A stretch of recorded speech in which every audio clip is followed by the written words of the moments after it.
Welcome back. हमारे YouTube channel teacher Ahmad पे आप सभी का स्वागत है। हम अपने चैनल के माध्यम से नियोजित शिक्षक, सरकारी सेवक संबंधी सूचनाएं, विभागीय लेटर और विभिन्न परीक्षाओं की तैयारी कराते हैं।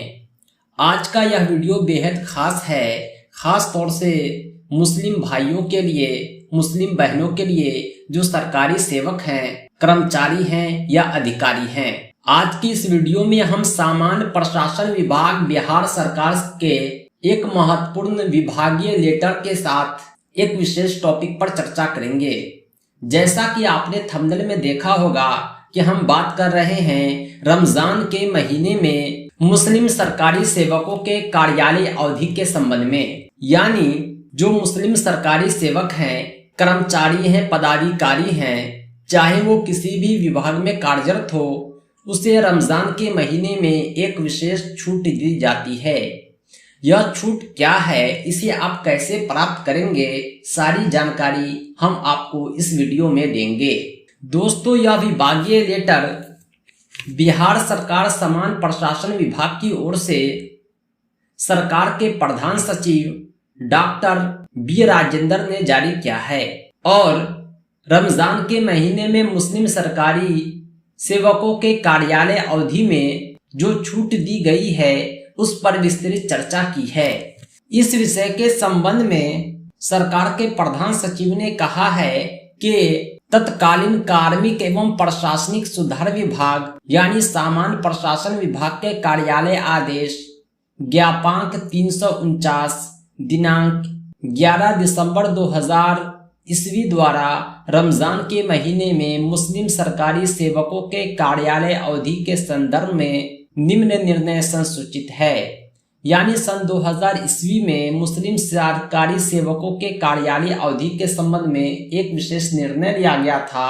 वो निर्णय ये था, सरकार द्वारा मुस्लिम कर्मचारियों एवं पदाधिकारियों की सुविधा के मद्देनजर रमजान की अवधि के लिए निर्धारित समय से 1 घंटा पूर्व कार्यालय आने तथा निर्धारित समय से 1 घंटा पूर्व कार्यालय छोड़ने की अनुमति प्रदान की जाती है। यानी आपके कार्यालय का जो समय है उससे 1 घंटा पहले आप विद्यालय जाएंगे, अपने कार्यालय जाएंगे, साथ ही साथ आपके कार्यालय छोड़ने का जो समय है उससे 1 घंटा पूर्व आप कार्यालय छोड़ देंगे। ऐसी स्थिति में आपको काफी फायदा होगा, खास तौर से शाम का वक्त, अफ्तार का वक्त होता है और ये आपके लिए सहूलत भरा संदेश है। यह आदेश जो है अस्थायी रूप से प्रत्येक वर्ष प्रभावी रहेगा।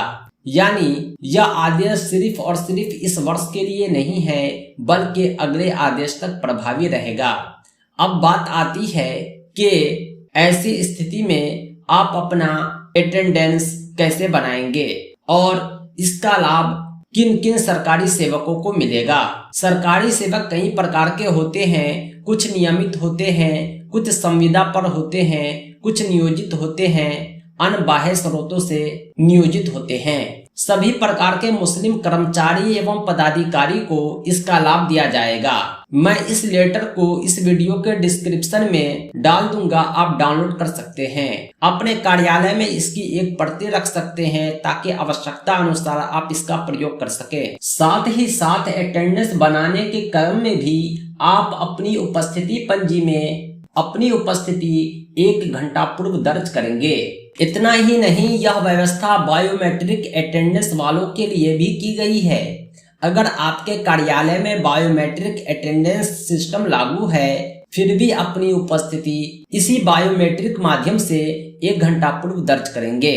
उम्मीद करता हूं कि आप आसानी से समझ पाए होंगे कि ये रोजा अवकाश क्या होता है।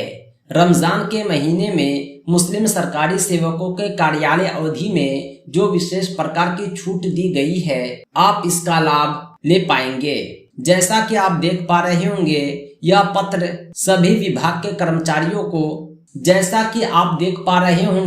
यह पत्र सभी विभाग के नाम लिखा गया है, चाहे वो विभाग के अध्यक्ष हो, पुलिस महानिदेशक हो, सभी प्रमंडलीय आयुक्त हो, सभी जिला पदाधिकारी हो, सभी विभाग के नाम यह पत्र लिखा गया है। हर विभाग में कार्यरत मुस्लिम सरकारी सेवक, चाहे वो नियोजित हो, नियमित हो, संविदा पर नियुक्त हो, चाहे बाह्य स्रोतों से नियोजित हो, सभी को इसका लाभ दिया जाएगा। दोस्तों, इस वीडियो को आप ज्यादा से ज्यादा शेयर करें ताकि लोग अपने अधिकार को जान सके। आज के लिए इतना ही। हम फिर मिलते हैं बहुत जल्द एक नए अपडेट के साथ। Thanks for watching.